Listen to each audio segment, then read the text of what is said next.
Dirty Sports Podcast. I said welcome to the Dirty Sports Podcast with Andy, Ruther, and Praino. Welcome to the Dirty Sports Podcast. Welcome to the Dirty Sports Podcast. I'm your host, Andy Ruther, coming to you live from Cincinnati, Ohio, with my co-host from Port Hueneme, California, Joey No Chill Praino. Hello, Andy. Good morning. Good morning, sir. I still struggle like Port Hueneme. Like You're actually you nail it now. Yeah, you got it. I nail it, but I'm like, you're still thinking about it. No, I just want to say Los Angeles. Yeah. I'm being very specific. Yeah. I might as well just give your latitude and longitude at this point. Like, what are we doing? You could just say the greater Los Angeles area if you want. You could say Ventura County. Those are all long too. Yeah. You could say whatever the fuck you want. You could say from the West Coast. I don't give a shit. I don't think anybody's finding me here. It's a pretty wild town to like go search around. There's a huge naval base here, which I tried to get on yesterday to play golf, and turns out they need to do a background check. So I can't play golf there for 3 weeks, provided I pass the background check.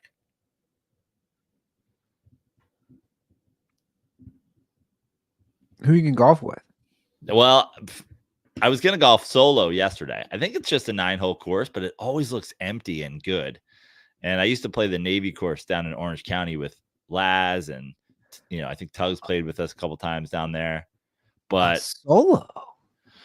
Well, the thing is now, I would love to. I might send it out to some other people because they were like, "Hey, if you want to play with friends, you got to make sure that they also have a background check so that they can come on the base." And I'm like, "God damn it, this is a real hassle."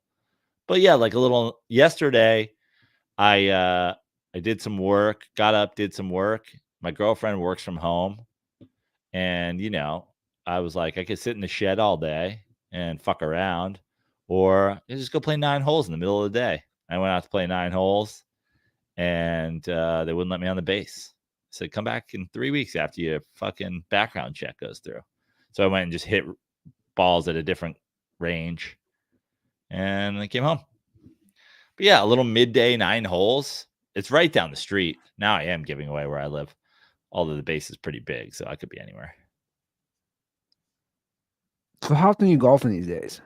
Not at all. Like very rarely. I think the last time I played golf was at least like a month ago. So I wanted to play yesterday. And then but I'll be in New York. Thanks for the setup, Andy, for New York Comedy Club Stanford, April 25th. I will be bringing my clubs home because usually when I come home, I get an opportunity to jump on at Winged Foot, which is always a pleasure. And so I was like, I got to get back. I got to get back out there. I got to get a couple rounds in, even if it's some midday 9 holes, so that when I go to Winged Foot, I'm good to go. Well, we have an announcement I want to get off the bat to start this show. Yes. We're going to go live again. What's that? You are gay. Have you seen that clip? Have you seen that clip? Oh, I love that. Who says the African dude? Yeah. It's funny. I love that clip. It's one of the great ones ever. Yeah, that's a good one. They had to have been doing that with the Diddy stuff, right? Oh, yeah. Which I can't get enough of, by the way. Dude, when I was in Vegas, there on the Saturday night show, a couple of the dirtballs who came saw it, but on the Saturday show, the girl who did a guest set, at the end of her set, she was like, if anybody was offended by anything I said, just like blah, blah, blah. And then she's like, all right, I'm Joe King. And she like walked off. And I was like, what a wild thing to do.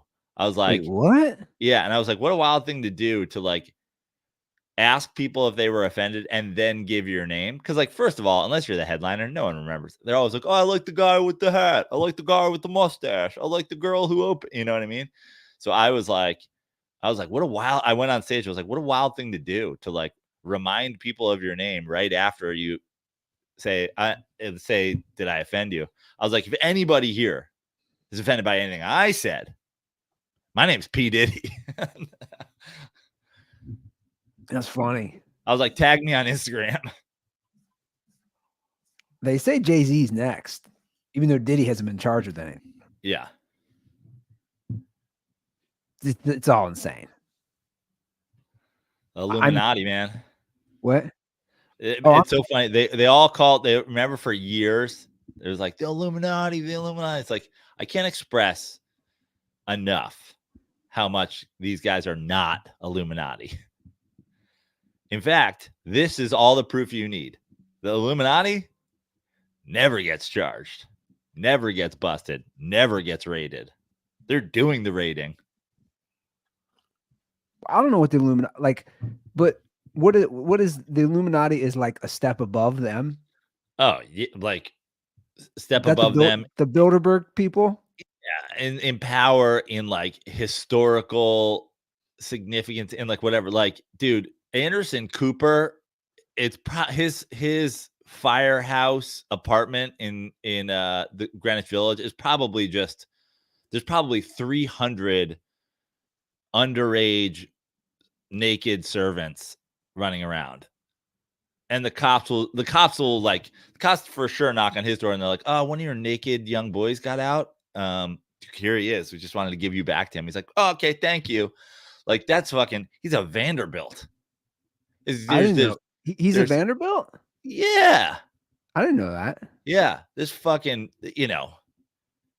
boulevards named after him, and fucking universities and shit. We're not talking about, there's no P. Diddy University competing in the SEC.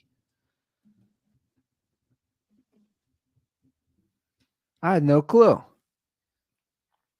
Who knew? Oh yeah. So his maternal grandparents were Vanderbilts. Yeah. So him and like his great grandfather was Cornelius Vanderbilt. Oh, I didn't know all that. Wild. Yeah, it's crazy though. Like I'm stoked for the future documentaries. Oh yeah. I love that type of stuff. Yeah. Like my brother was making fun of me the other day. He's like, dude, no one has listened to as many podcasts or watched as many documentaries on Aaron Hernandez than Andy. He's like, dude, you're obsessed. But you know what I am? I still, and I say the same thing because it's still insane to me. Like watching the Patriots one, and I said to my girlfriend, I said, isn't it crazy? He was killing people while he's playing football, like on a professional football team. Now, so I haven't watched basically anything. I think I watched like a quick thing on it. Was there like a 1 episode 30 for 30 on it or something like that? Like, was there? I know they did like yeah, did a whole Netflix documentary on it. Right. I remember that. I started watching it, but I never finished it. What's your Aaron Hernandez?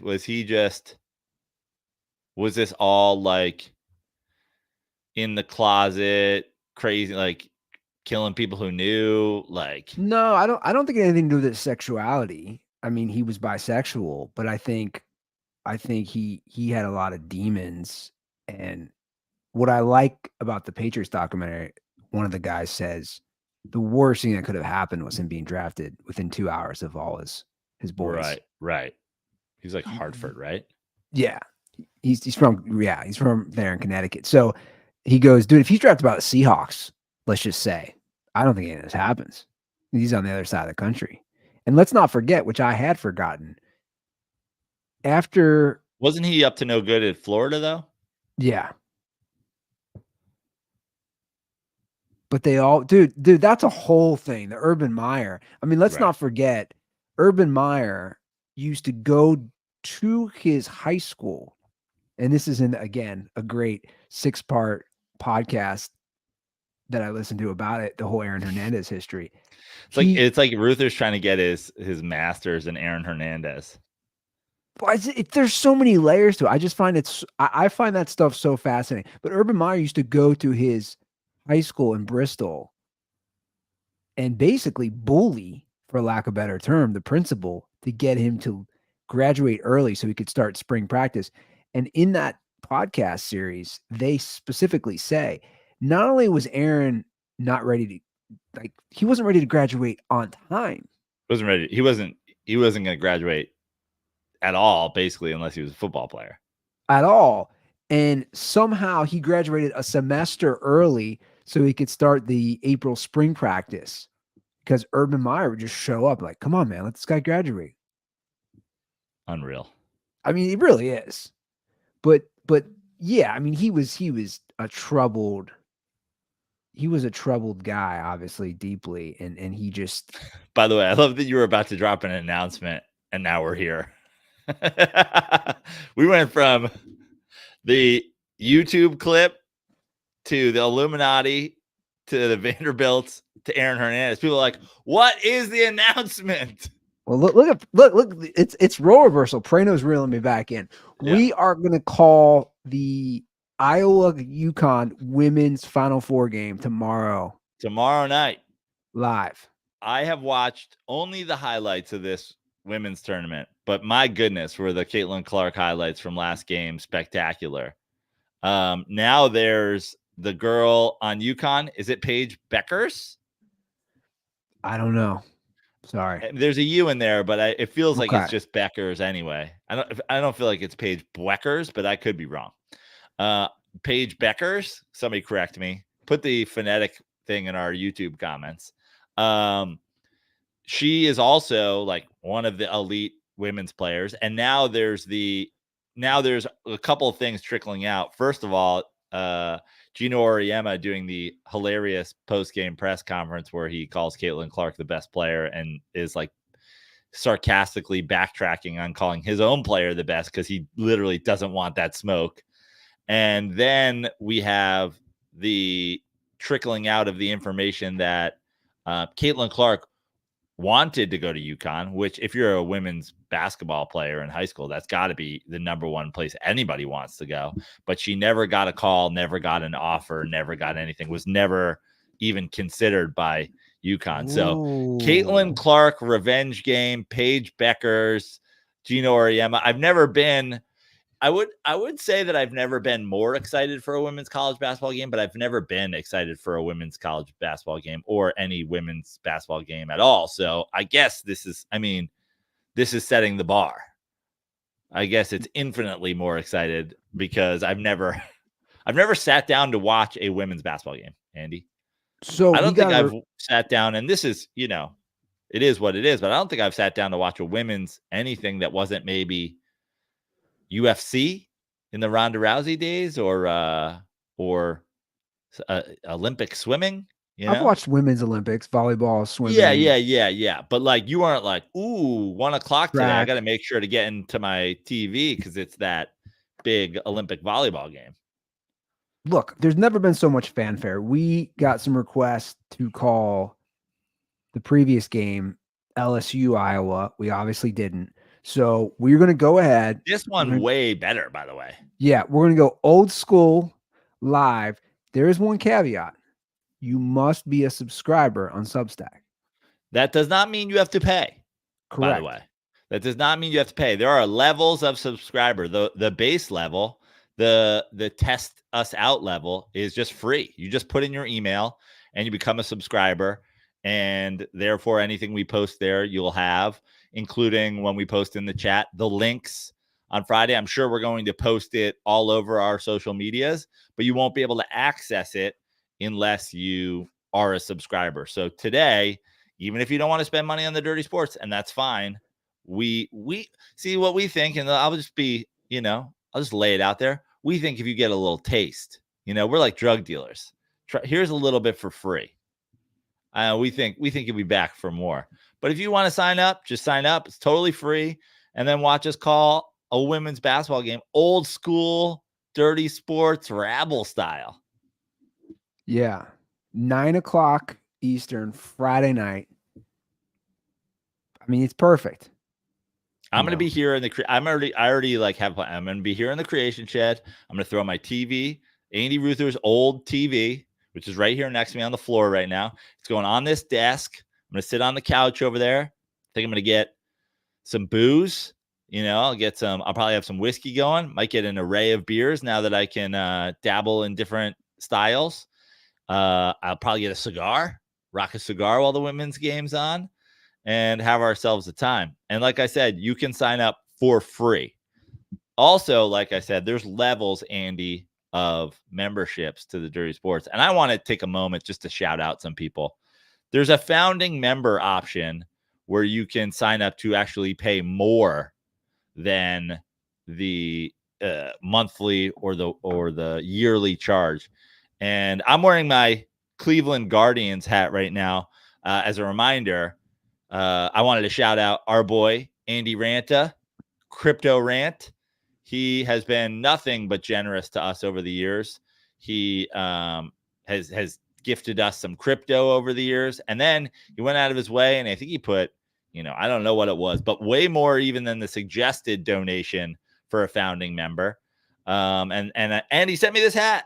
Years ago. He's been nothing but generous to the Dirty Sports Podcast. I wanted to shout him out. I wanted to shout out Adam Swasson, great Colorado dirtball. Met him via helping him out with a charity that he was working for a time, and now he was like, "Oh, I'll give your podcast a listen." Now he's a dirtball, and now he's like doubling the donations for a founding member. It's like it a really lot more actually than that. Yeah, it really means a lot to us that when you guys support, but we understand some people are on the fence. Not everybody's an Adam Swasson. Not everybody's a crypto ranta. Not everybody's like rolling in crypto dough. So, take us for a test drive on Friday. Come see a Dirty Sports Live. Caitlin Clark, Paige Beckers, UConn, Iowa, smaller basketballs, shorter 3-point line, women's college basketball. It's fantastic.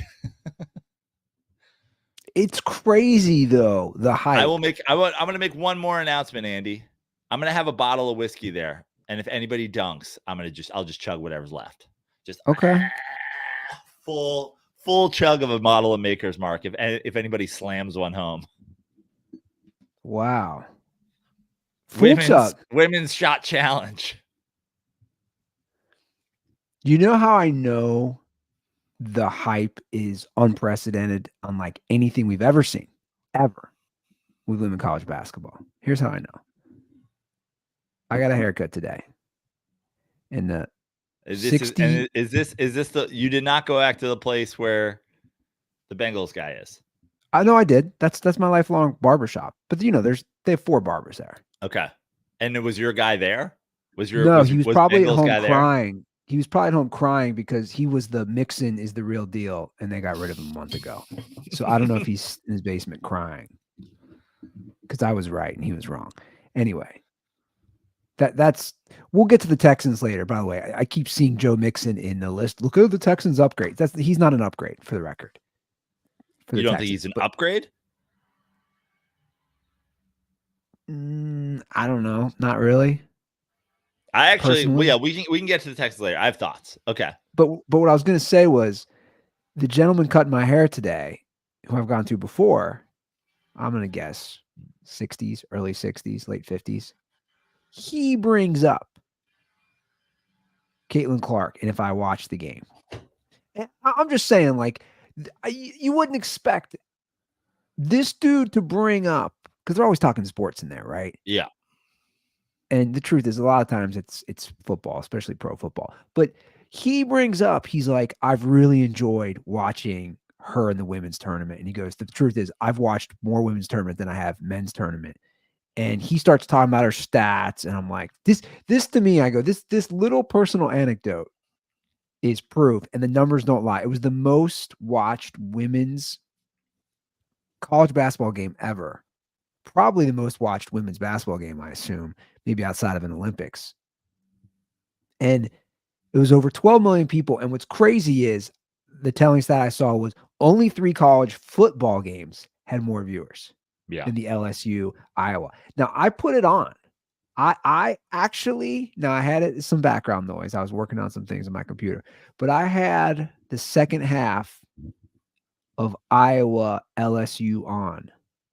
So I got to see a full half of women's college basketball, and I have some opinions, and I think I'll save those for when we watch the games. I'm sure a lot of the same things will Well, play out. let's get back to a thing now that you've watched a little bit more. Did it make you reconsider the Jokic, Caitlin Clark, Iowa win the men's tournament thing? Oh, I 100% am doubling down on my opinion. Okay. They I don't stand a sent chance. it to a lot of people. I sent that question to a lot of people, a lot of mixed answers, a lot of people saying no right out of the gate, and then hearing me out and being like, maybe. One of my friends said the other day, he goes, I'll tell you what. He goes, I've been thinking about this a lot. He was immediately like, no fucking chance. And then he goes, I've been thinking about this a lot. And he goes, I know this isn't your question, but if you take Jokic, Caitlin Clark, and the Iowa team, and he goes, if you add any starter from any men's team in the NCAA tournament to that team, now I actually think they win. And I was like, well, that's really neither here nor there. But he was like, it doesn't have to be some guy who's going to the NBA. Just like if they had one more dude on the team, then I think they actually win it all. And I was like, okay. After, again, watching a half, and this is not a knock against women. It's just such a different game than the men, and it's so much slower. It's the athletic ability. 90s NBA. Shots fired. But Caitlin Clark, and I'll save this for the live broadcast. She was 13 to 29, so not the best shooting percentage. Again, I just watched one half, guys, so I'm not an expert. She got some Kobe in her. She's gunslinger. 100%. But also, she's on Iowa. She'd be a fully different player. This is what makes the game interesting. She'd be a fully different player if she had gone to UConn. You know what I mean? This is like my pre-growth spurt when I got sent to the B team in 8th grade. And they were just like, he's dominating. And I'm like, yeah, no one here can catch a fucking ball. So I'm just like, I'm at 39 points in a game, just like going off because I actually can play basketball. She's on a team where she has to do that. For sure. And I think she had 12 assists that game. So she's still she's a nice playmaker. Some of these threes, she's just pulling up. And the other thing, as opposed to Kobe Bryant, this, I'm going to step in on Caitlin Clark's behalf here because I think the Kobe Bryant comparison is ludicrous. But here's why. Fair. But here's why. All those pullings, all the whatever, like she makes some of them, so that changes their defense. Kobe was chucking 19-foot fall away twos. People are like, great, this is awesome. Can you keep doing that? Can you keep shooting long mid-range shots with two guys on you? This is the best thing that ever happened to us. She's like changing their defense because they're like, God, we have to start guarding her when she gets to half court, which opens up her able to give those 12 assists out. I'm wondering who the comp would be in the NBA. Dame Lillard, James Harden? Yeah. I mean, listen, it seems maybe offensive but like she is the Steph. She's the Steph of women's college basketball. Yeah. She's for sure the Steph Curry of women's college basketball. She'll probably end up being the Steph Curry of the WNBA unless she takes big 3 money or whatever. Well, then I thought about that. She would get absolutely murdered in that.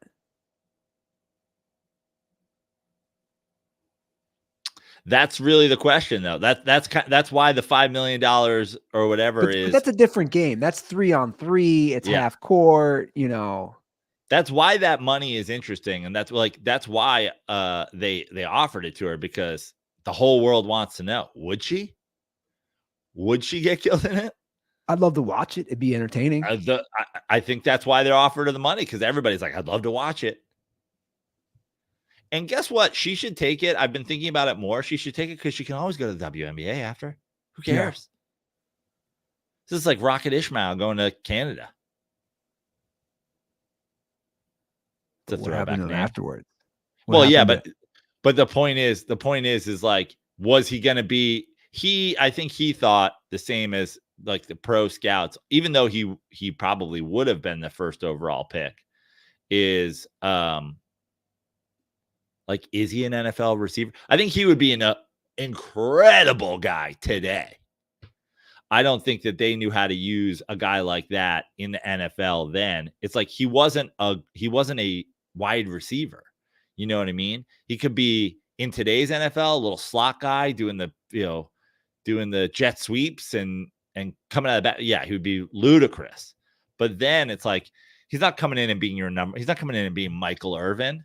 So I think he knew that. And it's like, oh, I'll go take this money that I can get somewhere else. And then I could always go to the NFL after. And then he did, and he came. And he was like, yeah, he didn't have any standout seasons, but I don't think they were ready. He was way more suited to a college football game then. Yeah. Well, it's going to be interesting. I'm actually looking forward to it. Again, we have not done a live game, I believe, since the Lakers Nuggets Western Conference Finals last year. That's right. So hop in, dirtballs. Look, Joe's going to be ready.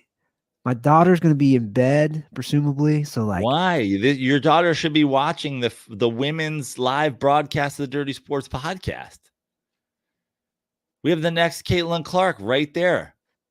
They're gonna one day. I see little Isla Ruther in the Final Four for the Xavier women's team, and they're gonna be like, "Where did you learn to shoot like this?" She's like, "Papa shot. My papa had Papa shot. Rest in peace, Dad." Wow, I'm dead? Yeah, your brain injury took you way too young. That's why she's Jesus. That's why she that's why she wears your high school football number. That's why she's wearing the 45 like Jordan. That's dark. She doesn't stand a chance though, man.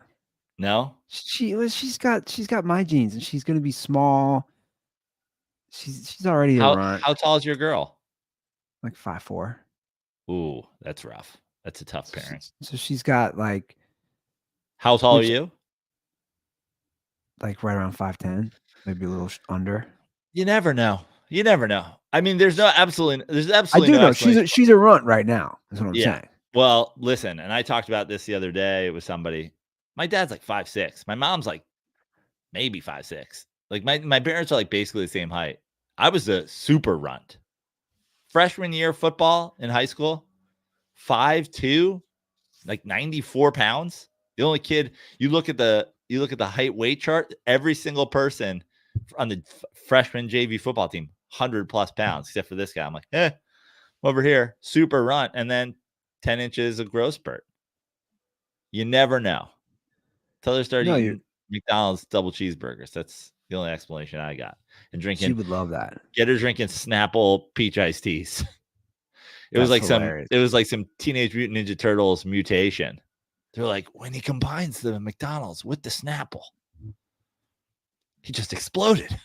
Somebody bit her on the face yesterday. I'm gonna start giving her a shout to daycare. No lie, man. Daycare is wild. Daycare is wilding. Like, let's go live. Let's go live to the babysitter cam at Isla's daycare. Can we do a live broadcast of that? Can you check in live, by the way? Yeah, on them? I can. You can. I could pull it up right now. Can you stream legally. It to the TV? No, I would legally we're running into some major issues there. I'd be sued in a second. There are children. But yeah, she got bit in the face, man. By a kid, I'm assuming. By one of the kids. Yeah. Do they just like let them roll around together? Is she walking and talking and all the things? She's walking, like slowly, but she's walking. Like they grow up quick, man. Yeah. She's doing my taxes. I'm like, get those done, girl. Those are done. Those have got to be done in here soon. I have a feeling my nephew's going to be doing my sister's taxes soon. I joke with my sister. I was like, I think he might be autistic. I'm like, I'm not. I was like, isn't every kid? But I was like, this kid's doing like algebra and shitting on the floor. I'm like, do you see that this is some Rain Man shit here? Like, he can tell you how many toothpicks you just dropped, but he doesn't know how to use a toilet. I think like every kid's something nowadays. That's the difference. That's the difference between when you and I grew up. Like my mom even said that. She goes, if you had been how you are nowadays, they 100% would have diagnosed you with ADHD or ADD. Oh yeah.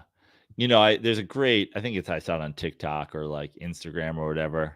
It was like a joke, like, you know, like boomers, like, oh, the kids are autistic these days. And it's like also boomers. These are my good plates. We hang them on the wall. Like, you're like, fucking. That's funny. It's true. Yeah. It's very true. Well, to wrap that up. My dad, here's that thing. When my dad like built out our basement, he had like a workbench, and then he took like literally Gabby's like baby food jars, and he drilled the caps of them into like a rail, and then he filled them with like all the different screws and nails and shit so that he could just screw them up. And you would go in and you're like, you have 700 baby jars screwed into a railing with every different kind of screw and nail in a different jar. I was like, you are autistic, Dad. So he saved all the baby jars? Yeah. Dude, that's wild. And like mason jars and baby jars. But like, also, what is this method that you've got of so you're doing like a hanging jar situation?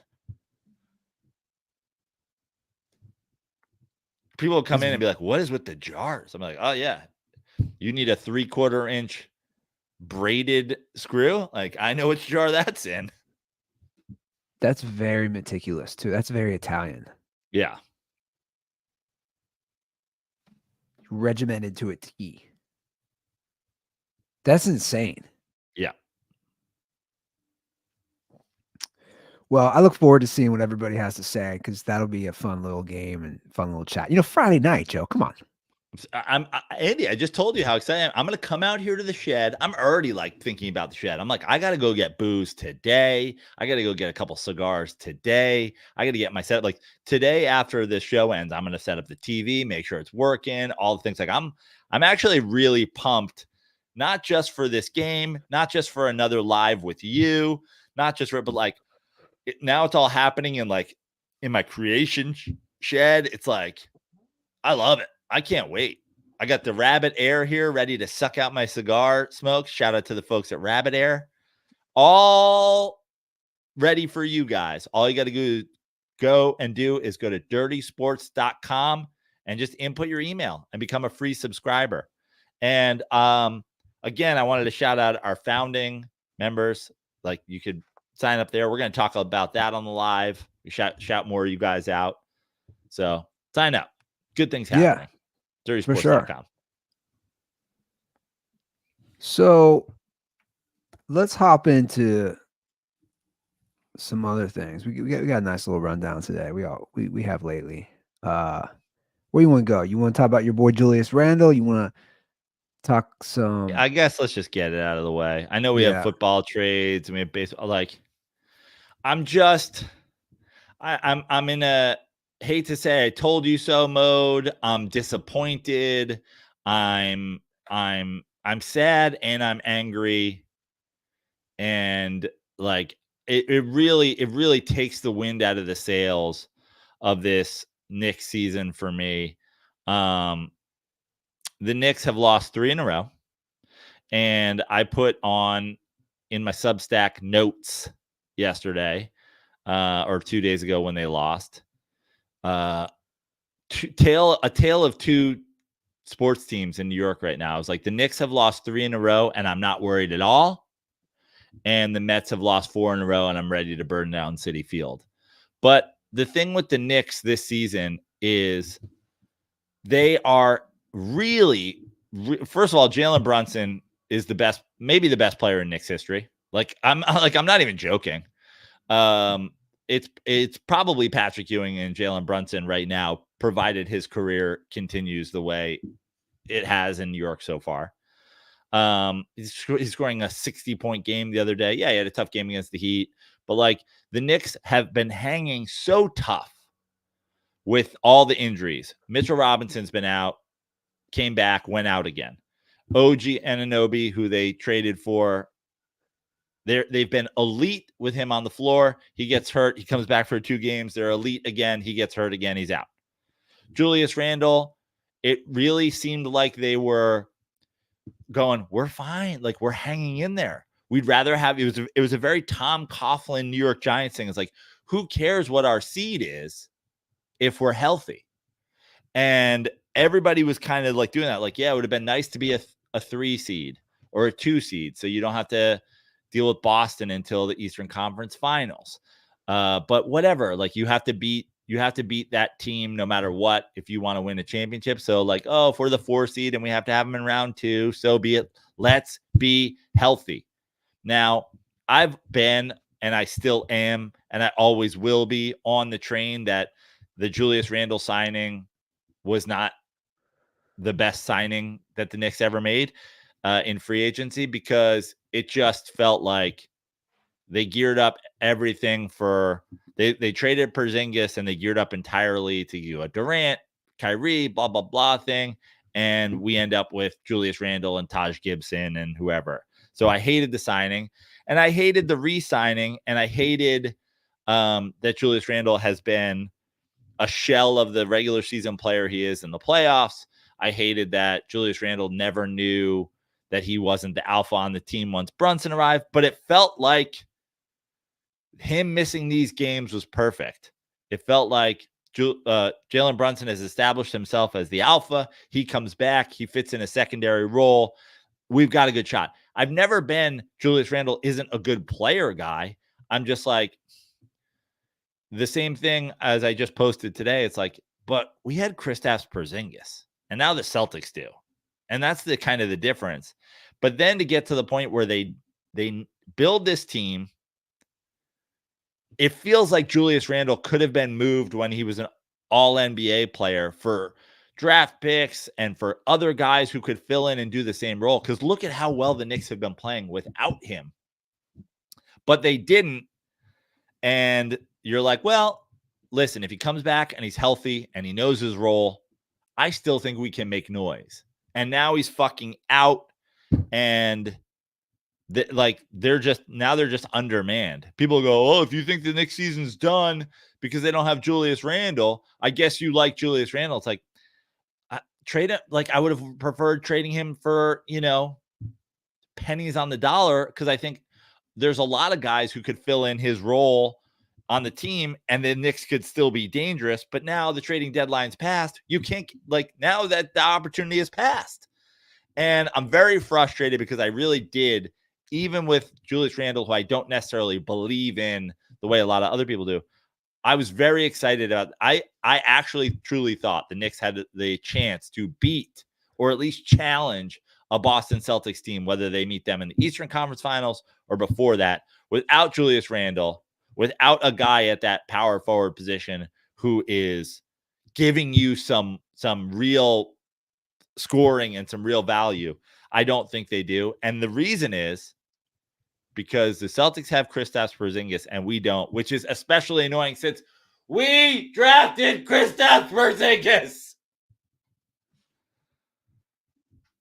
So yeah, devastated. So what are your expectations? I mean, now you're dialed back, right? Like my expectations originally, and I don't want to say my hope for this team was go to an Eastern Conference Finals.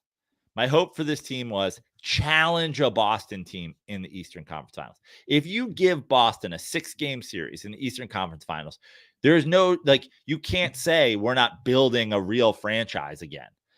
Now, because of the Randle injury, because of the OG injury, the Knicks are probably a second round. The Knicks probably have a Boston Celtics in the second round. Now my expectations are we lose to Boston in the second round. You still got to hope the Knicks win.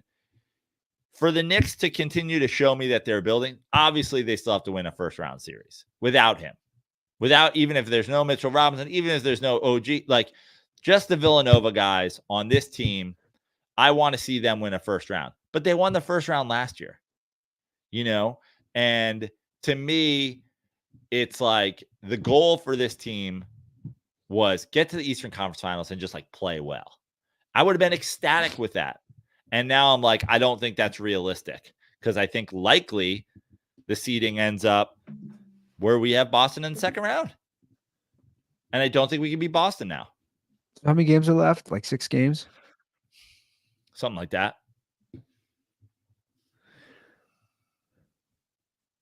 And I just wish we had fucking traded him. I just wish we had traded him.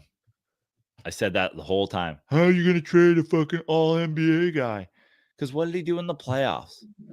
And we have the alpha now. We don't need a guy who thinks he is. Give me any fucking dude and like not any dude, but like give me give me 80% of Julius Randle's quote unquote production and some draft compensation. And I still think the Knicks could go to the Eastern Conference Finals. But that ship has sailed. What are your expectations on the West?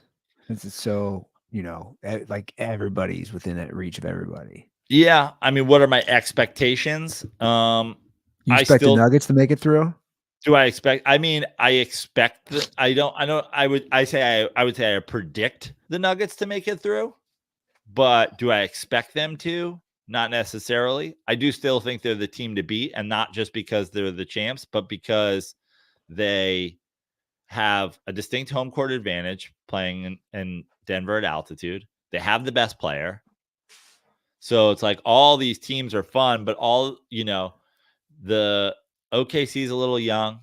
Minnesota's a little flawed. The Clippers defense and, the second half of the Clipper season, like the wheels have come off a little bit. They're super deep, but like, they're still the Clippers, that now you have like a Lakers or a Warriors team that do they get in and then they are sneaky because they have the experience and they have but like, I'm not penciling in either of those teams to a Western Conference Finals. I think the Warriors are done, in terms of their like peak. And I think the Lakers just don't have enough talent or a good enough coach. They have LeBron James. So it's like, again, would I be blown out of my seat if the Lakers were in the Western Conference Finals just on the back of a 39-year-old LeBron James? No, I wouldn't, but I don't expect it. So, yeah, I mean, I think it's the Nuggets to lose on paper and reality. But there are a lot of, there's a lot of star power out there from Jokic to Anthony Edwards to SGA to Steph to LeBron. It's the star power is like, you never, like one of these guys just takes over. It's like, what the fuck are you going to do? Even Kawhi, obviously. Yeah. What's going to be the excuse when Doc Rivers fails again? I don't know. I'm sure he'll have one though. The excuse is really going to be Doc Rivers isn't a very good basketball coach, but like, and Andy, that was the thing is the Bucks are kind of like locked into a 2 seed. Yeah. Had the Knicks been a 3 seed, I'd be fucking ecstatic about it. Yeah, I almost want them to go, be like, I almost want the wheels come off and have them be a 7, a 6 or 7 or whatever. Yeah. And to get a Bucks in the second round. Like fall to 6. Give me Cleveland in round 1 and the Bucks in round 2. So we have a call from a younger dirtball about his top 10. Just a personal, I love this. Great. Because it's different. I think it's Brian Heinrich. I think he doesn't have Kareem on there. He's born like 97 or 98. So right. he's way younger than us. Right. So he still has Jordan on there? No. Okay, no Jordan. Let me just Let's play the play it. call. Play it. Yeah. Again, this is reference to last episode when Joe and I were ranking, or Joe didn't even rank. He kind of teased top 10 players he's I seen got it right live. here. Okay, so he has it there. I haven't done one, but I think this is a fun way to do it. Hey, let's rank guys we've actually seen. Not be that. And by live, obviously, I didn't see. I might have actually seen all the players I have on there live, but He meant during our era growing up. But being on, actively played while I was watching basketball. Yeah, the point was there's nothing worse than the guy who was 4 years old when Jordan won his last title with the Bulls and is like, Jordan's my GOAT. It's like, dude, you don't know shit about Jordan. You never watched him play. But anyway, this is a new thing we're doing, and I kind of like it. It's fun. Who'd you see that's your top 10? And to narrow it down isn't easy. You can see he goes way beyond 10. But anyway, play the call. Hey boys, Brian Heinrich calling in again. I was inspired by Praino's top basketball players list of just guys he's seen. I figure you guys might maybe would be interested to see a list from someone who's younger and who's only been watching for the last 15 years or so. No MJ, Magic, AI, any of those guys. I started, I was born in 97. I started watching around 08, 09-ish. So I'm only talking about guys from that point till now. And I'm going off their prime. I'm not putting Shaq at 15 just because I only really saw him at the end. But here it is. 1, LeBron. 2, Shaq. 3, Tim Duncan. Dirk. KD at 5. KG at 6. Steph. Kobe. Jokic at 9. Giannis at 10. Luka 11. Honestly, all three of these guys, I believe, either are or will be better than Kobe. But I just kind of lump the Euro stars at the end of the top 10 just because it's kind of hard to judge them when there's still a lot of career left for all of them. And then you round it out with Harden at 13, Dwayne Wade, Steve Nash, Chris Paul, Ray Allen at 17, Kawhi at 8. Honestly, these last 5 are this is where it kind of gets dicey, kind of up in the air. But, let me know what you guys think. If I forgot anyone, someone's severely misplaced. But, oh, fuck. Dame should be on here. I don't know where. He should be here somewhere. But thanks, guys. So somebody who started watching in 08, first of all, Steph's got to be way higher. He went fast. Can you play it again? Honestly, can you just play through his top 10? I just want to write him down. Because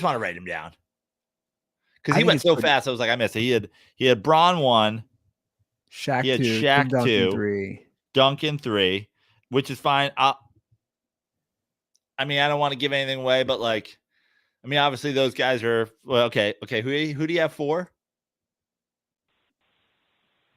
Hey boys, Brian Heinrich calling in again. I was inspired by why. Praino's top basketball players list of I just just want to guys get through he's something seen. like he had. I figure There you was guys some wild might, ones maybe in there. would be interested to see a list from someone who's younger and who's only been watching for the last 15 years or so. It's no MJ, Magic, AI. It's I'll wait till we get to his. Yeah. I was born in 97. I started watching around. So he's born in 97. Started watching in 08. So I'm only talking about guys from that point till now.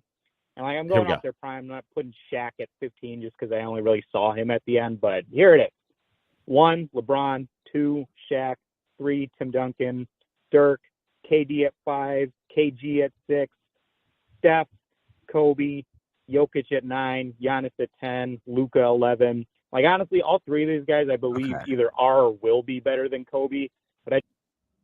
So if I have it right, it's Bron at 1, Shaq at 2, Duncan at 3, Dirk at 4, KD at 5, KG at 6, Steph at 7, Kobe at 8, Jokic at 9, Giannis at 10. KG being above Steph is sort of wild. That's insane. Dirk being above Dirk's not above Steph. Dirk being above Steph and KD is sort of wild. KG being above Steph is a little wild. Dirk and Kevin Garnett is a very interesting conversation. I agree. Do they both have one MVP? All of Dirk, even honestly, Dirk, KG. Listen, no one here is a world's bigger Kobe truther than me, but Dirk and KG being above Kobe might be kind of wild. I feel like I may as well just like tell mine at some point because I'm just like giving away, but this is good. We're just teasing it out. Look, here's the thing about Steph. So that last title against the Celtics really solidified his place in history. Yeah. And he finally got his finals MVP. We all know how he's, but then you're also, there's an interesting discussion around Steph because he transformed the game. And I'd argue, and I think we've both agreed on this, Steph Curry, I'd argue, transformed basketball more than anyone, the actual worldwide game and how it's played since Jordan. Absolutely. Let me just say this about my rankings totally and in this conversation. I don't give a fuck. It's true and I appreciate it, but like the shoes you sell mean nothing to me. How much you transform the game mean nothing to me. Okay. Bird and Magic are the only reason the NBA is on TV means nothing to me. Jordan being the face of the dream team, which allowed European players to come over here and excel, means nothing to me. It's great in looking at them. If you were like, hey, tell the Steph story, that might be the thesis. Steph Curry changed basketball in a way that no one had changed basketball since the first person who dunked or whatever. But in terms of, I don't have Steph above somebody else because Steph changed the game. And I don't have Michael Jordan over LeBron because Michael Jordan sold shoes. And I don't have, Magic and Bird over somebody because the finals was on tape delay before they came in. My whole shit, and this is the thing that like when I talk basketball with people is like, we don't do this with other sports. No one's like baseball wouldn't exist in America without Babe Ruth, so he has to be number one. Like no one's like, oh, fucking Ted Williams, he went to war and so blah blah. Like, tell me what they did when they played, and I'll compare them. So those are all factors in my appreciation of those guys. But when I'm ranking them, Bird and Magic don't move up because without them, we don't have NBA on television. Jordan being the face of the NBA when it exploded globally doesn't put him over LeBron for me because guess what? I'll just fucking take the guy who's better at basketball. That's fair. I'm going to put out a challenge. I'm going to announce mine end of next week. Okay. In one form or another on the newdirtysports.com, whether it be on this show, separate thing. Do I write it with some video along with, I don't know. I haven't figured that out yet. For Monday's show, I want some calls, people trying to get my 10. Because I feel like I've hinted around it so much. I feel like somebody could probably, I want to see how close somebody could come to nailing it. 310-359-8365. Free 6 months to my Substack page if you can nail it exactly. By the way, founding 1 members through 10? 1 through 10. By the way, founding members of the Dirty Sports Podcast already, and will go on from here to receive free 6 months to my Substack. I've already gifted it to anybody who's been a founding member has already received an email. Free 6 months to Miscellanea. Nobody's going to get 1 through 10 perfectly. You know what? I liked his call. I like hearing from based on where guys are born and where Give us a call 310. I mean, honestly, a great list, no doubt about it. I think he had the right. I'll say this about his list. I think he had the right top 10. I think he had the right 10 people in his top 10 for his age. I don't think any of the guys he left off his list should have been on the 10. I don't think any of the guys on his 10 should have been left off the list. I might disagree with the order a little bit. Well, Dwayne Wade's another interesting one. It's like, yeah, dude goes off in that finals against the Mavs and Dwayne Wade, AI is interesting 06. for a kid his age. Yeah. But again, he missed he's born in 97. He's missing that 2001 finals where AI steps over Tyronn Lue and they win game 1 in LA and they lose the next 4. But AI brought the whole team basically by himself to the finals. It would be the equivalent of Jalen Brunson getting there with the Knicks this year. Yeah, or when LeBron took the Cavs in 07 against the Spurs. I'd argue LeBron James wins the finals if he has some of the guys that are on the 2001 Sixers team. What, like a Dikembe Mutombo? Yeah.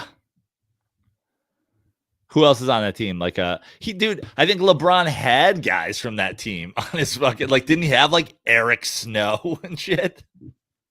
Isn't that the kind of guy LeBron had to play with 8 years later? I mean, similar type.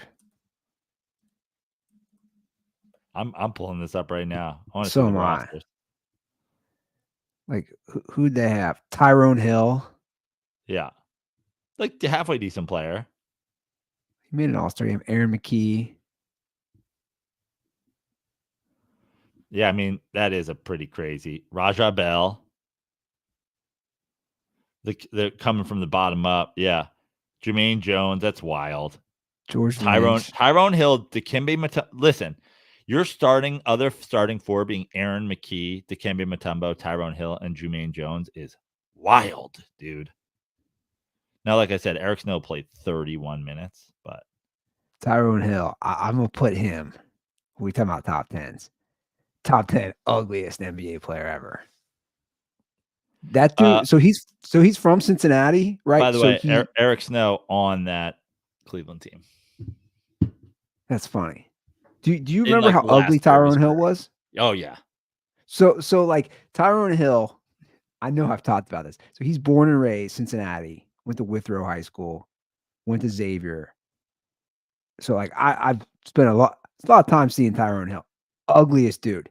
And the rumor was a woman told my dad later on that he basically got through Xavier by people were doing his work. He couldn't even read. Again, I don't know if this is true. Yeah. I don't know if this is true. I'm just saying. You added he couldn't read at the end, but he got through with people doing his work. Yeah, I could have told you that. He's illiterate. I don't know. I mean, if that's the rumor that's out there, maybe. But people are doing his college work. Yeah, I think that goes without saying. Xavier did a smart move for years. So they had a nun who was the face. She was helping the nun motivated all the players to do their schoolwork. And they'd always put this, it was like a Sister Jean situation. They'd always put the nun's face and she'd be with all these, tall future. Meanwhile, she was just doing their work for them. Or she was like the nun father, not the godfather. And she had all the little students doing, they have such a high graduation and no one can question it because the face is a nun. Exactly. Nothing bad going on there. Sister Dana's making sure of that. Her and Jesus are watching them. And as a kid, you're brainwashed. You're like, oh yeah, she's motivating them. Yeah. Meanwhile, Bob Huggins across town, just a few miles away, University of Cincinnati, none of these guys are graduating, and that would always be a point. I'm like, these guys are idiots. Yeah. Catholics versus convicts. Yeah, that was always the big one: Catholics versus convicts. But yeah, he definitely. That'd be a fun list too. Add that. That could be another Substack. Top 10 ugliest NBA players ever. Dude, I mean, you take Tyrone Hill and Jamal Mashburn. It's I feel like the guy who did animation for Space Jam based the Monstars on their faces. Jamal Mashburn was an ugly dude. But his name was Jamal Byrne, and then at some point as a child, his face got mashed and burned. They're like, how did your face end up looking like this? He was like, it was mashed and then burned. Who are some of the ugly white guys? Oh, there's some ugly white guys out there. Dude, How about just like some of the fucking 7-footers yeah, so yeah, exactly. Some of like Rick George Smiths. Murasan? George Murasan. Rick Smiths. Smith was an ugly dude. I Where mean, was he how from? about fucking Denmark or Sweden? Rambus? Rambus was like a creative player ugly dude. You're like, I'm gonna give him crazy but glasses. I wouldn't put Kurt Rambis on like a top 10 ugliest players. No? No. I mean, we're talking top 10. I'm not, I don't think he sniffs it, to be honest. He's just a goofy dude. I call him more goofy. I think about sometimes and I just pulled it up. Sometimes I think about guys like John Koncak, and you're like, John Koncak would have been a handsome dude if he was 6'1", but he's 7 feet tall, so he looks like a monster. Here's a good one from McKay in the YouTube comments. Chris Kaman. Oh my God. Do you remember Chris Kaman? The long hair. How did his teammates not? I mean, you have in the NFL, you have Kirk Cousins' teammates putting him in like chains and making him dance and shit like that. How were there not fucking guys on the Clippers bench being like, cut your hair, dog? What are we doing here? Or guys, long hair, bald guy. Yeah, or you talk about Kirk Cousins giving him the chains. I'm surprised his teammates didn't give him like a giant club, like he was a caveman. Yeah, and put on like a Flintstone outfit. He looked like a caveman. Yeah, I'm gonna have to do a deep dive on that. That's a fun list. Top 10 ugliest NBA players. So I got a text before the show about this next story we have to talk about. Okay. Shout out to Michael Majid. Majid in the house. Who also is a Substack paid subscriber. So appreciate Love that. You, thank you, Majid. Much love. Nacho helmet on me next time we hang out.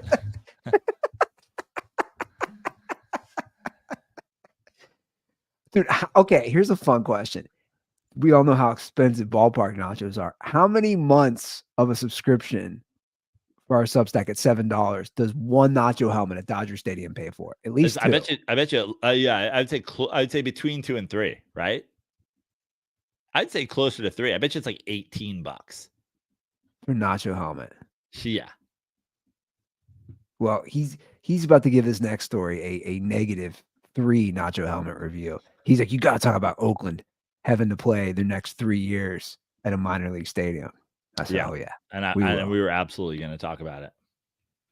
So the A's announced they're going to play 25, 26 and 27. And possibly the 2028 season in Sacramento at the AAA stadium there. While they build a stadium in Vegas. Yeah. So the River Cats, the Sacramento River Cats, are the AAA team in Sacramento. Andy, you ready for a hot take? I love it. I fucking love it. And let me tell you why. No one was going to A's game. Yes, we're going to agree. So we're not this whole ludicrous idea that like, oh, they're playing in like a 10,000 seat ballpark. It's got 3,000 lawn seats. Cool. Everyone that was going to A's games can fit on the lawn. Second of all, I looked it up. You're right. Yeah. They were averaging the last 3 seasons. So this stadium seats 14,000. Which is 10,000 seated and like 3+ on the lawn. The A's were averaging around 10,000. Yeah. A game. And that's paid. Let me put that in quotes. Yeah. The last 3 seasons. I love it also because Sacramento, weirdly kind of sneaky, fun city, super supportive of the Kings. I feel like people are going to come out and watch them there. I feel like it's going to be a scene. It sucks to be a Major League Baseball player that has to play in a minor league stadium. It sucks to be a Major League ball player that has to come there as an away opponent. But you know what also sucks? Playing at the Oakland Coliseum. And I'm going to double down on something I've said before. I am not a fucking fan of John Fisher. I am not a fan of most billionaire owners or 100 millionaire owners who take advantage of cities and hold cities hostage and whatever. But I am also just, and I've said it on the show before, sick and tired of Oakland fans. This is something very similar to what has happened on my baseball team, and it looks like it's happening again. We had all the time in the world to extend Jacob deGrom, and we didn't. And then when he went and signed with Texas, we said he didn't want to be here. He never wanted to be here. Pete Alonso has started as the Mets. I mean, forget the Mets. Pete Alonso is hitting more home runs at this age than anyone else in baseball. Since Pete Alonso started, no one has hit more home runs. He'll break the Mets home run record in like a fucking season and a half. We have not extended him. And then when the offseason comes and somebody offers him a boatload of money, we're going to say he didn't want to be here. Why are we giving anyone the opportunity to go and see what it looks like somewhere else? Oakland has had fucking literally an eternity. Camden Yards opened in 1994. You have had 30 years to get your stadium to where every other fucking stadium has been. You've had 30 years to work out a deal. Can I counter that? Can I counter play that? In a shit box football stadium with rusty pipes dripping on people. And this will kind of segue into the discussion about the Chiefs and Royals. It's like, why should city residents pay when these people are billionaires? They shouldn't. But every other place is happening. So you can't have it both ways too, right? Stan Kroenke was like, fuck it. Fuck St. Louis.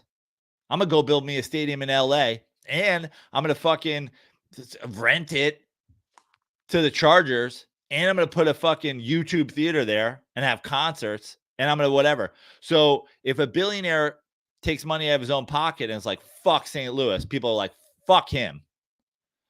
But if somebody goes, oh, the city's not giving us enough money, so I'm also going elsewhere, fuck them too.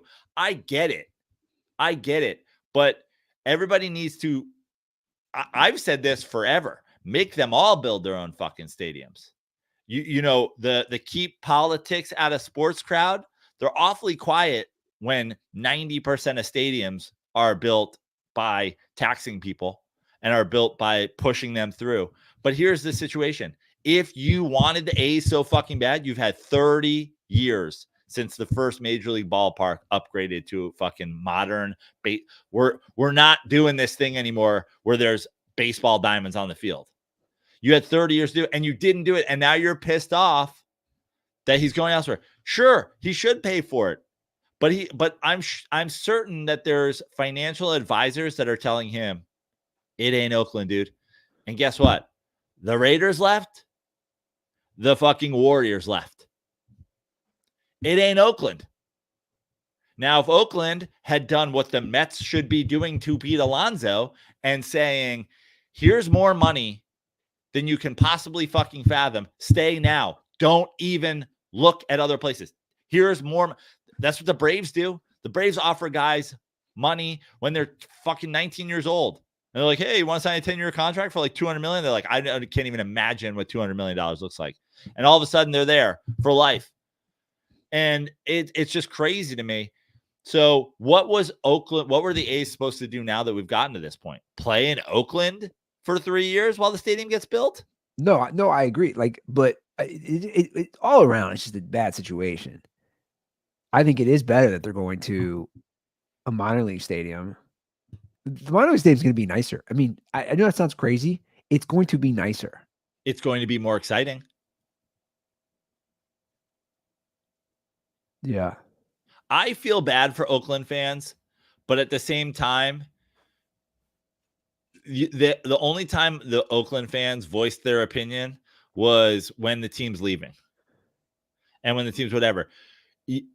Oakland should have never had Oakland fans should have made it so clear to fucking Oakland that you lost the Warriors, you lost the Raiders. We need to get this done. We need a team in Oakland. Instead, they're like, billionaire owner is such a piece of shit. What is he doing? The same thing every owner does now. Gets the best deal he fucking can. Yeah, it's scumbag shit. No one's denying that. But you guys sitting there and fucking whining about it instead of being like, Oakland, are we really fucking doing this? We're really letting the last team leave? Yeah, but again, so they're the residents are supposed to foot the bill. Like I don't agree with that. Just like everybody does everywhere, except for I know, like 5 stadiums. But that's I don't think that's this. It's not what it used to be. We already see it changing. But then somebody else is going to come and do it. Dude, the Trop's empty. It's closed. April 2nd, 3 a.m. Trop's closed. No more Tropicana. It's going to Oakland. The A's are going to the Tropicana site.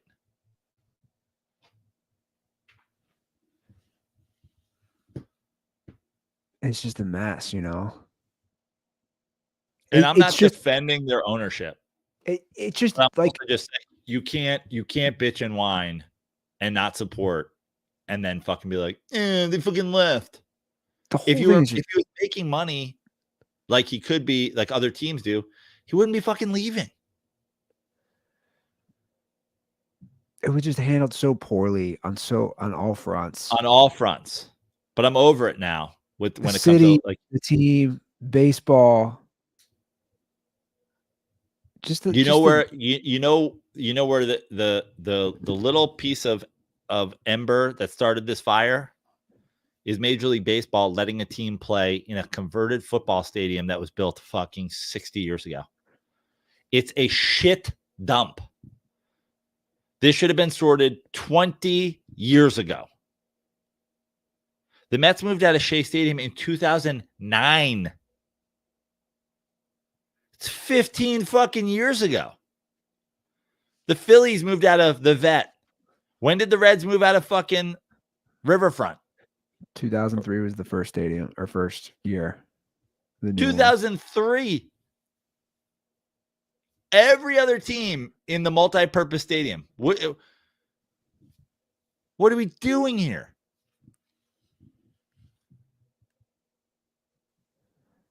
Look, I agree. But you know, those were also like here in Cincinnati, both new stadiums were.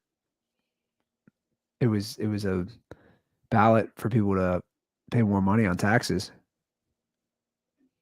But I think that's changed now. I mean, you see that. So Kansas City, the residents overwhelmingly denied a new stadium for the Royals and upgrades for the Chiefs. Okay. And look, I think they're there. Let me pull it up. I believe the Chiefs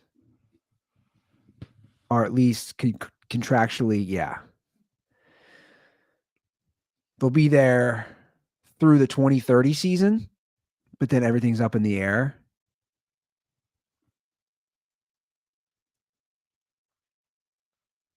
Did I say Chiefs or Royals? The Royals through 2030. Okay. Sorry. Chiefs aren't going away. But like we've talked about the Chiefs owners hated. Yeah. You know, Clark Hunt, but like here's my thing on all these upgrades. A lot of it's like you want the taxpayers to pay for the luxury box upgrades that they're never going to be in. Right. Dude, shut up. Stop that. Totally. That's not fair. Totally.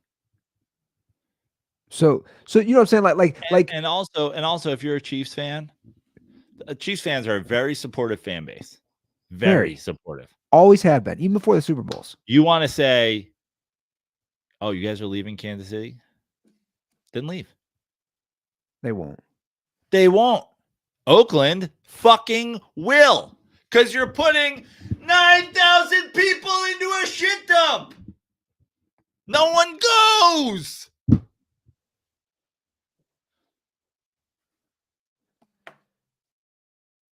If the fucking Coliseum was packed to the gills every goddamn night, they'd already have a new stadium.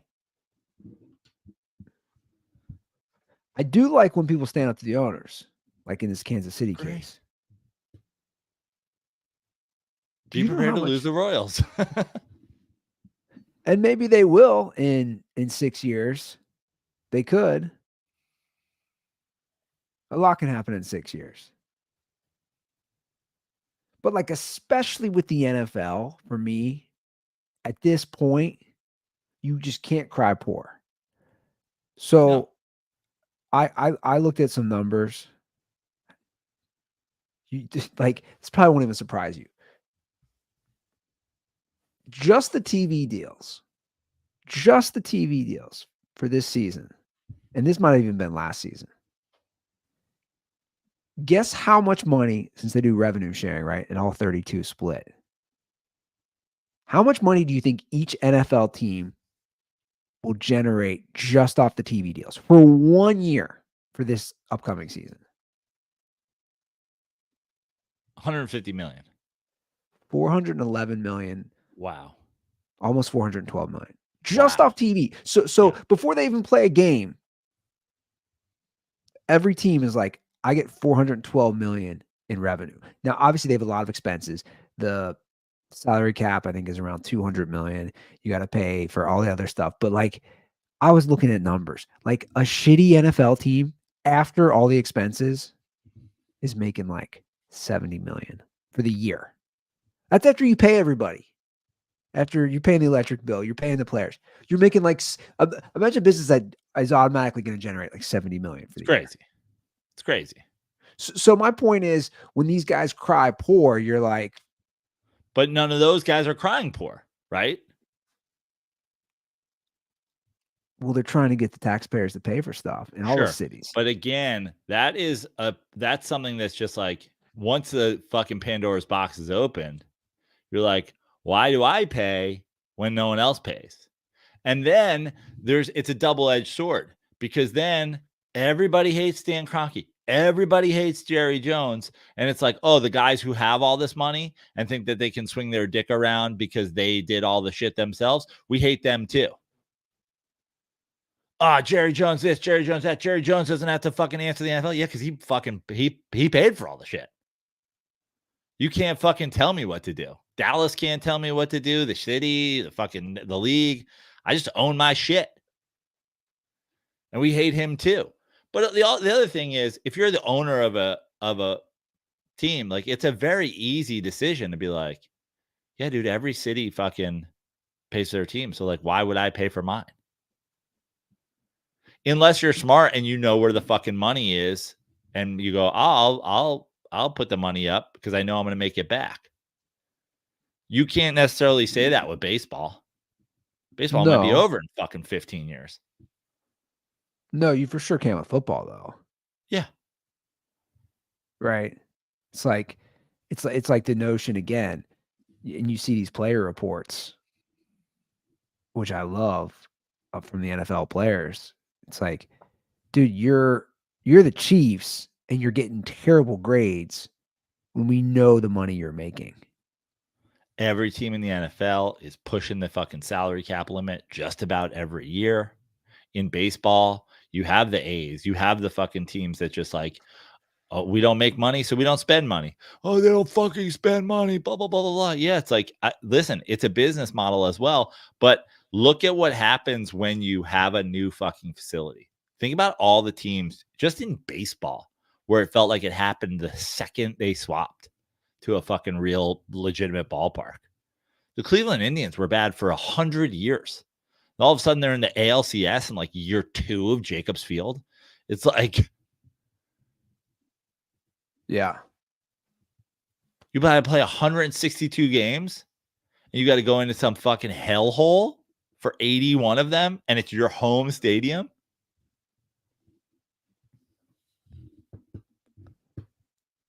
Yeah, it's true. But it's like any business. You got to spend money to make money. And some of these guys, they just don't want to do it. But I love this for Sacramento. I love the fuck Oakland. And like, dude, like, sorry, A's fans, but I'm stoked for the Vegas A's.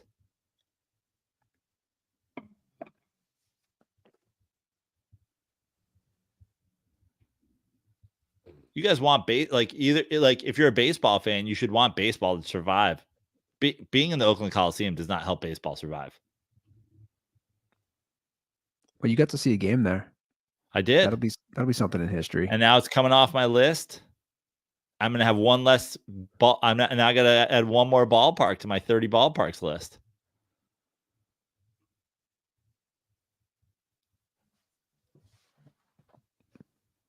It's crazy, man. Vegas, NBA team away from having the Big Four. LeBron, the LeBron team will be there within 3 years of his retirement. They'll break ground on a stadium. Wow. 3 years. It's too bad there's already a Sacramento Kings, or it would for sure be the fucking Kings. He's already on that podcast talking about when I own a team this, when I own a team that.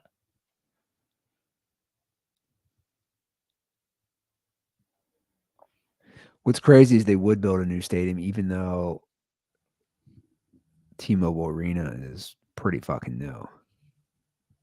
Yeah. Although, do they need to? Couldn't they just play there? I don't know. I would assume they could.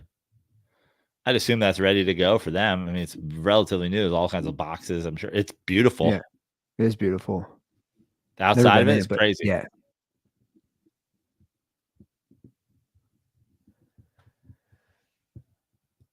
What would be a good team name? You got to do something with Las Vegas. Yeah.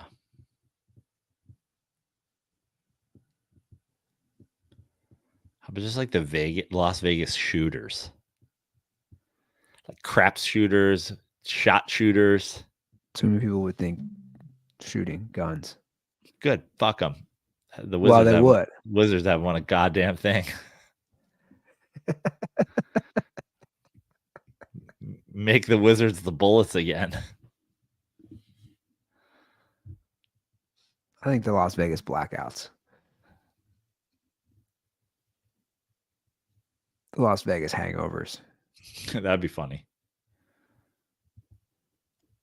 Just a picture of Zach Galifianakis holding the baby from Hangover. No, their jerseys just have babies on the front, and the straps just look like the fucking the sleeves just look like the straps only a baby. That's funny. You want to feel old? That movie came out 15 years ago. Yeah, 15 years ago. Came out 2009. I saw it at the theater on Broadway and 18th. No, Broadway between 19th and 20th in New York City.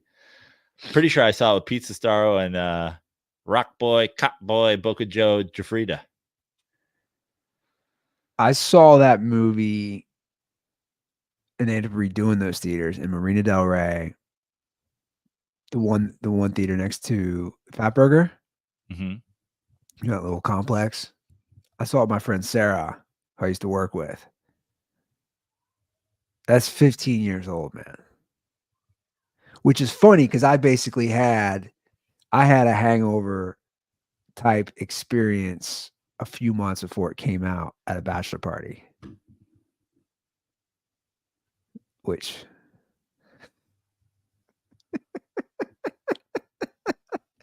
that would be behind a paywall. I don't think I've ever even shared that on Dirty Sport. That was. I'm going to have a hangover experience like that this Saturday after I do the Caitlin Clark shot challenge in the creation shed on Friday night. There's no way a girl's dunking. I think WNBA. I'm just saying Caitlin Clark shot challenge like the Kobe shot challenge. Oh. Yeah. You'd be dead, bro. What an infamous night. I'm going to have to go through the Kobe Bryant shot challenge. What'd she take? She took 29 shots last game. Yeah, she was 13 and 29. I mean, I'm not doing it, but I'm just thinking about if there's a way to do something for every shot. You could do a 3-point challenge. Oh, just every Caitlin Clark 3? That she attempts. She attempted. Let's see here. How many did she attempt the other night? She took 23s. That's still tough. Jesus, yeah. She was 9 of 20. That's tough, bro. I'm wondering if there's like something between. I mean, obviously, like wine is the kind of thing, but like, I mean, it is a women's game. Like something that's between like the 5% that beer is and the 40% that liquor is. Is there like a 25% alcohol content? Is there like a 20%? So these are her 3-point It attempts. is a women's game. Should I just be taking like shots of Malibu? Rumplemans. What do girls drink? Should I just be drinking like a nice like 4-ounce thing of Franzia every time she Franzia, you like that's like shit our moms used to drink. Girls aren't drinking that shit now, are they? I don't know. What do girls drink? You should do like Should I make a big vat of espresso martinis and every time oh yeah, Brittany had a one of shot of those. espresso martini every time. She had one of those. I'm like, what the hell is this? Yeah, espresso martini. You could do what do girls drink? You do something like a shot of White Claw or some shit. Oh, there you go. So these are her 3-point attempts through the tournament. 9, 14, 11, and 20. So averaged out, it's not too bad. 9, 14. I mean, yeah, you're looking at 20, 34, 45, and 9 is 50. 54 and 4 games. Yeah. It's like 12 a game. So 13 a game. 13 a game. When's the last time you did 13 shots? The Kobe Bryant shot challenge? That's what I figured. I'm just laughing. People were DMing me. Cut him off. Cut him off. Dude, Laz came over to cut me off. Remember that? I was annoyed as shit, I'll be honest. Laz showed up at the door. I was annoyed. I was like, dude, get the fuck out of here. He's fine. Like I Laz mean, I showed up wasn't with fine, but I was. yeah, but like I wasn't like. This wasn't like a wellness check. Laz showed up like it was a wellness check. I mean, he brought. Here's what's wasn't funny Luke about there that. trying to keep me going. Luke was like, "Gabe, let him go." Oh yeah. I was the one who was like, dude. What's crazy is I'm not trying to say we were ahead of our time, but we were ahead of our time on that too. Like this would be so. That technology didn't exist in April 2016 that it does now. It just doesn't. Oh, I mean, I'm already seeing the thing shared, and I put it on my Instagram story. But like the 9 beers, 9 hot dogs, 9 innings thing, like, how about taking a shot every time Kobe Bryant takes a shot in his last game where he hoists 50? Yeah, like I'm not trying to be the 90s Jordan Bulls guy, but like you guys are softer nowadays. I mean, I was always a train wreck and couldn't handle my liquor, but still, on my 21st birthday, I have it still. They made me sign. This is when I was abroad in Spain. I signed my name after every shot. This is a brilliant idea. I'm so glad somebody did this. After every shot I did, they wrote down the shot, and I had to sign it. You see my signature at the end. And I can tell you what I did, and it's written there. On my 21st birthday, I think I did 23 shots, and I did like 3 pints. Now, I threw up at like 14 or 15. Yeah. But I still walked home. Now, like I could barely walk, but my point is, kids aren't doing that nowadays. You guys are soft. I'm getting one of those big oversized. I'm getting the double bottle of Chardonnay and just taking like 4 ounces worth every time. Clark shoots a 3. You ever see those big jugs of sangria? Yeah. You get them like hella cheap. Dude, imagine your hangover. Oh my God. Oh my God. That's what I'm saying. That's the worst. That's the hardest. I mean, I have a whole set about it. You know, I mean, that's the worst part of it. Is the hangovers when you're older. You guys have no idea. Even the difference. How long ago was the Kobe Bryant shot challenge? It was April 2016. So that's 8 years ago. So I was 40. I was 36. Dude, just even the difference between 36 and 44 when it comes to your hangovers is just like It's not just like a mental and and it's in my set, but like your body hurts. I do a joke. Was I in a car accident last night? Why did my ribs hurt? Like that shit, your body hurts when you're hungover in your 40s. Like, did I fucking fight in a UFC match last night? 100%. Anyway, And then, Friday night, dirtysports.com. Yeah. So there was suggestions for the consumption will be accepted from founding members only. Wow. Really, I think you should get fucked, bro. I'm gonna make members only jackets, and I'm going to sew patches on them that say founding, and it's gonna be founding members only jackets. I think the members only jacket should be the guy with the every NBA team jacket. You remember members only jackets, right? Yeah, of course. Yeah, I bet you could get a bunch. Actually, we've probably now come back to the point where those are like in style and like expensive again, right? I bet you try to buy a members only jacket on the internet, it'd be expensive. I'm sure. I'm gonna start shopping for them. So we had a trade yesterday, somewhat. I don't even know if I'm gonna call it big because I have my opinion obviously on this. It's a big trade. Stefon Diggs traded from the Bills. Texans going all in. They got that rookie contract with CJ Stroud. They're like, we're going all in, which I love. Yeah. But Diggs had great 4 years with the Bills with Josh Allen, but his numbers really trailed off after like the first 7 or 8 games. He was only averaging like 41 yards a game the last 10 games. Yeah. And he's 30. He's at that line for a receiver. Yep.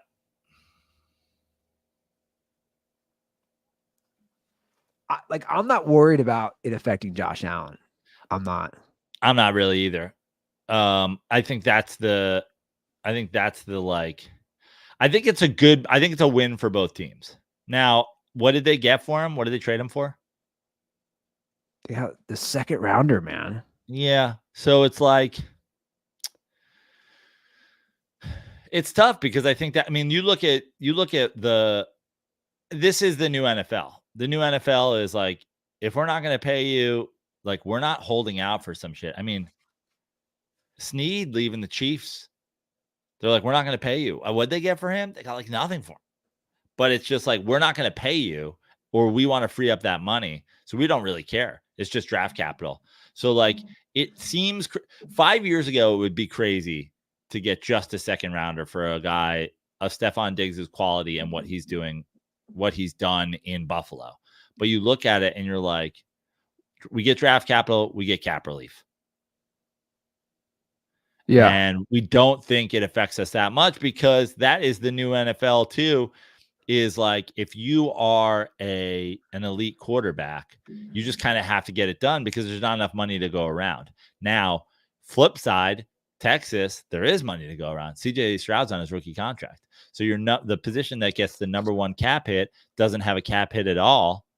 Get him Joe Mixon. Get him Stefon Diggs. Stefon Diggs is better on the Texans than just whoever player X was in there. It's not like they had to give up any of their other receivers to get him. What are they worried about? He can be a little troublemaker in the locker room. That is the question mark, right? Now, if he's not getting enough looks, if he's not getting enough touches, if he's not getting enough targets, does it become a problem? That's the question mark. And some could maybe argue that that's one of the reasons that he's out of Buffalo. I mean, I saw a thing the other night, like he replied on Twitter, right, to somebody like, Josh Allen doesn't need Stefon Diggs. He's like, you sure? Like, what are you doing, dog? Seems like they're pretty sure. Yeah. No, I saw that. But that's my thing. It's like, dude, you really went downhill the last 10 games. The double-edged sword of Stefon Diggs right now is in a perfect world, so it's like what you hope is he draws attention from defenses, even if he doesn't produce like that, because they have good young receivers. So you're hoping he draws attention. But at the same time, you're hoping he doesn't draw attention. Like to his fucking Twitter, to his Instagram, to the locker room. You like want him to draw attention and not draw attention simultaneously, which is bananas, right? Yeah.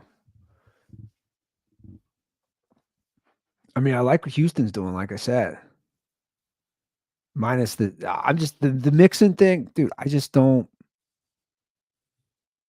Joe Mixon in the last 2 years has had 2 100-yard rushing games. One of them was against Cleveland's backup in game 17 this year. I just don't know what Mixon is bringing to the table. I don't think he's an upgrade.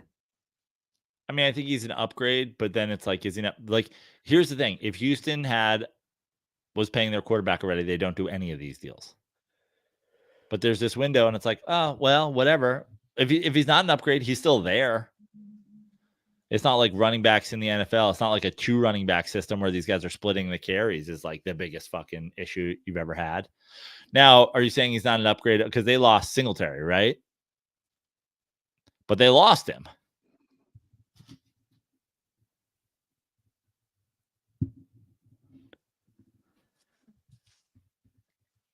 I'm looking at the odds.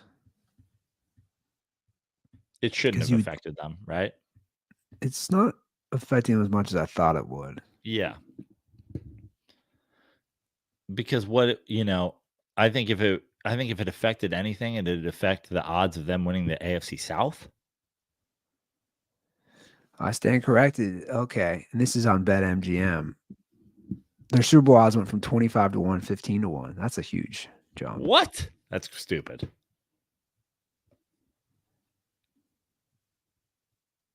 To win the Super Bowl? Yeah.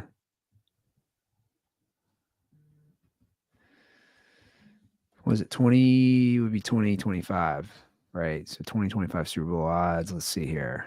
I mean, obviously every website's going to be different. Yeah. But let me ask you something about Stefon Diggs right now. Okay. They traded a second rounder for him. Right? Yeah. We know he might be a problem on the sidelines. We know he might be a problem in the locker room. But we also know what he is capable of, even whatever.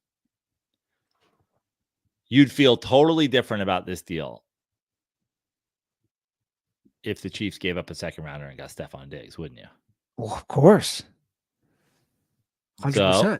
So that's therein lies the rub, Andy. They think Chiefs, CJ Stroud is the next Patrick Mahomes. Chiefs have won 3 Super Bowls in 5 years. All right. I'm just saying they wouldn't do it because that's not their MO. But if they did, you'd be like, oh man, like, is he about to have a breakout season? Like where he's like back to his old self? No, I think we both like Josh Allen. I think you probably like him more than I do, but I think Josh Allen is a top 5 quarterback in the NFL. And this is his chance to prove it. Like, good, we'll give you some other shit. We'll play some defense for you, but you got to make your receivers work. The Texans went from kind of the darling little story. Now they have pressure. They got a lot of pressure. I'm looking right now at the Super Bowl odds from all the different sites. They're basically, it goes Niners, Chiefs, Ravens, Bills, Lions, Cowboys, Texans, Bengals.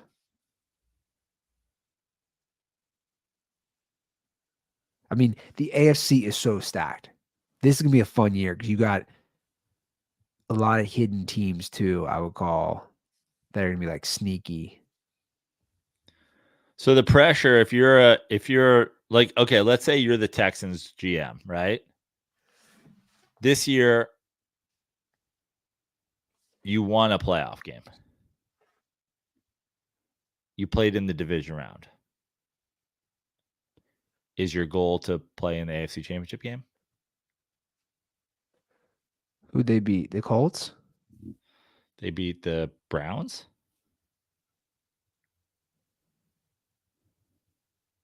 Didn't they? Oh, yeah, they beat the Colts to make the playoffs. They beat the Browns, and then they got their ass kicked by the Ravens. Yeah, that's right. Yeah, your goal is to make it to the AFC Championship. CJ, because CJ Stroud's year 2, you want to be winning a Super Bowl by year 3. But again, stacked AFC. You want to be winning it. You want to be winning the Super Bowl by year 3. You do. I mean, it would be nice. I don't know. It's like I'm saying like that's got to be the goal.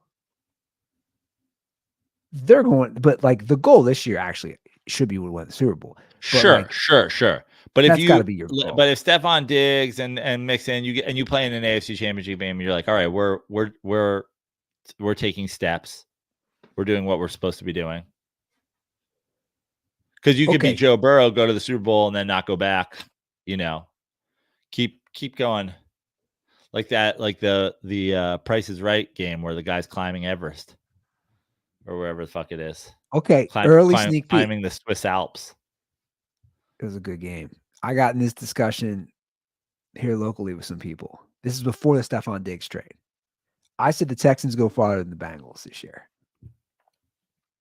That was before the trade. That was like 2 weeks ago. And now, granted, I was called out. They go, "Oh, your hatred for the Bengals super fan Randy Ruther is just like crying right now. He's only going to shed one tear because me and him are going to see Tyler Childers on Saturday. So I think it's hard to put him in a bad mood right now. But he doesn't know what to think about Ohio State's CJ Stroud going further than the Bengals prediction by Andy Ruther right now. Well, again, that was an early prediction. I'm not saying I'm sticking to it. I said this 2 weeks ago. I was called out, and rightfully so. Hey, you're letting your hatred of all things Bengals get in the way. But my point is, like, that's a great discussion heading into the season. Who goes farther, the Bengals or the Texans? Well, I would say this. Okay, I would say if you Texans have an easier division, right? If and you made me, that was my thing. If you made me bet on it, I would bet right now that the Texans have a home game, and it's hard to bet that the Bengals do. And that with everything that's going on, with Russ coming to the Steelers, with the Ravens, with the Browns, like you know, maybe it's a coin flip that they have a home game. I think it's better than a coin flip that the Texans have a home game. That's exactly what I was trying to say. Against a wild card team instead of against a division winner. Exactly. That doesn't necessarily mean I think that they're like I think they have a significantly better shot of winning a playoff game and maybe a worse shot to win the Super Bowl. Okay, I see that point. Upside might be higher for a Joe Burrow, Jamar Chase team that's been there before, blah, blah, blah, blah, blah.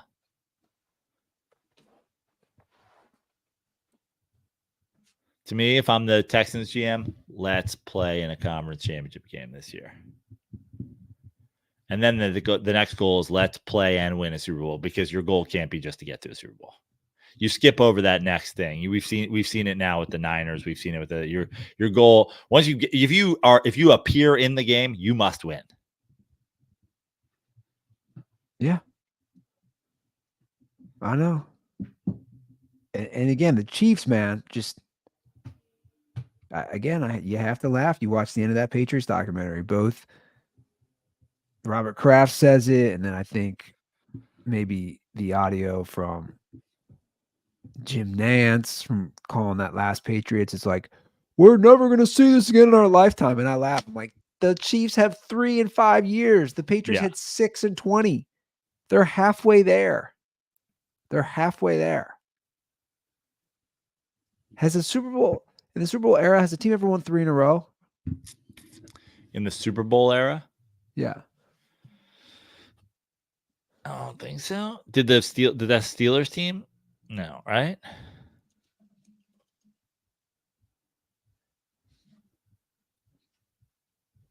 No NFL team has ever won 3 straight Super Bowls. Yeah. Because it went Packers. We should have called Matty Goldberg. Well, you got Packers 1, Packers 2, Jets 3.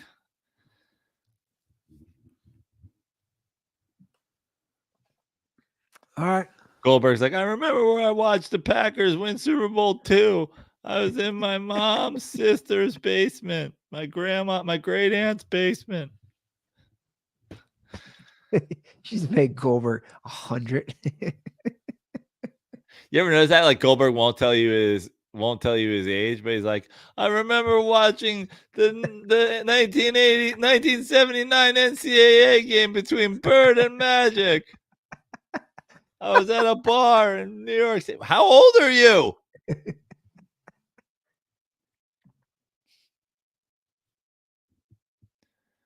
All right, let's wrap this bad boy up. We'll be back. No, let's nothing. All right. Nothing worthwhile. 310-359-8365 is the hotline. Call in. I want you got one episode to guess my top 10 in order for a free subscription. Founding members, you guys get a free subscription to my Substack. You should all sign up for our Substack right now. Caitlin Clark versus UConn Friday live. I'll be in the Creation Shed. Ruther will be in. Where will you watch that game? Right there where you're sitting? You have a TV in that room? I don't. I'm gonna put one in here, but out for the game. But I'm gonna actually put one mounted on the wall as well. Oh, yeah. Look at this guy. He's turning his little office into. It's. There's a lot of things in the works. I may have bought a framed art, like personally done by somebody, Star Wars poster yesterday too. Oh, very nice. With all the, it's like you see him in the background, like LeBron with all the different. Yeah. It's like that with all the different Star Wars characters. We got to name the Ruther studio something. We had the Smut Shack where there was a conversation when I listened to the first few minutes of that Matty Goldberg post Super Bowl lesbian episode that we might be dropping exclusively for Substackers. There was a talk about what Matty's basement should be called. I think it was the Dent Dungeon was what was settled on. I'm here in the Creation Shed. We got the Creation Shed. I'll be here Friday night. I'll give you guys a tour of the Creation Shed during the live. Follow me on all social media at Joe Praino. Come see me with Pizza Starro and Bronson Jones, April 25th at New York Comedy Club Stanford. Bunch of shows being added to my website, joepraino.com. Some shows in and around Los Angeles. I've got shows in New York City while I'll be home too. I'll be doing The Stand. I'm doing Gotham. Hopefully I'm doing The Cellar when I'm there. But if you are around, just know that in New York City, I'm going to do 10 or 12 or 15 or 20 minutes. And in Stanford, I'll be doing 45 to an hour. So come out April 25th, New York Comedy Club Stanford. Get your tickets now. There are premium seats and there are regular seats. If you are interested in being a premium seat holder, you better do that soon. I have a feeling regular seats will be available for a while, but come through if you can. And I can't wait to see you guys tomorrow night. All right. Cool, guys. That's our show. Thanks for watching. Thanks for listening. And we look forward to seeing you guys again tomorrow night to call UConn, Iowa. So just subscribe on Substack, and then you can get the link for that. Have a great weekend. And as always, stay dirty.